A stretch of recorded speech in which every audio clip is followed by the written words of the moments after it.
তো hello friend, welcome to the Sudipta 0.2 YouTube চ্যানেলের পক্ষ থেকে সকলকে জানাই স্বাগতম।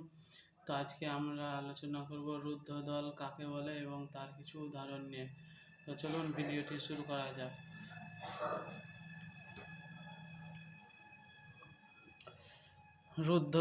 রুদ্ধ দল কাকে বলে? যে দলের শেষে ব্যঞ্জন ধ্বনি বা যৌগিক স্বরধ্বনি থাকে তাকেই রুদ্ধ দল বলে। যে দলের শেষে ব্যঞ্জন ধ্বনি বা যৌগিক স্বরধ্বনি থাকে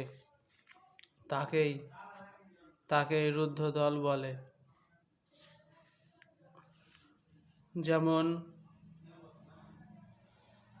যেমন দুষ্ট, দয়সু মূর্ধন্য ষ এটাই দুষ্ট, তাহলে দয়সু মূর্ধন্য ষ দুষ্ট এবারে টো।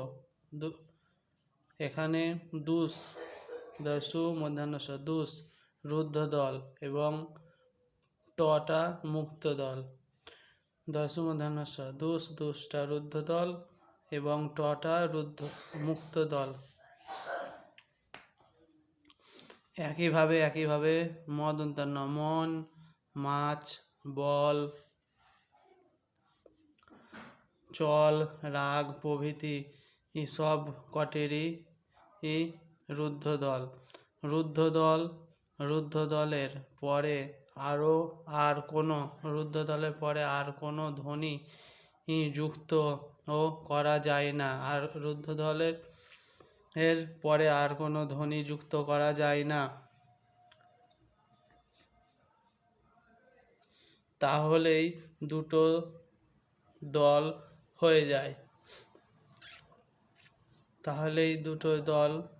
যায়। যেমন মন যোগ টা, মনটা। যেমন মন যোগ টা, মনটা দুটি দল, মন রুদ্ধ দল, টা মুক্ত দল। তো এই ছিল আজকের রুদ্ধ দল কাকে বলে এবং রুদ্ধ দলের দু একটি উদাহরণ নিয়ে আলোচনা। তো ভিডিওটি ভালো লাগলে অবশ্যই চ্যানেলটি সাবস্ক্রাইব, লাইক ও শেয়ার করতে ভুলবেন না।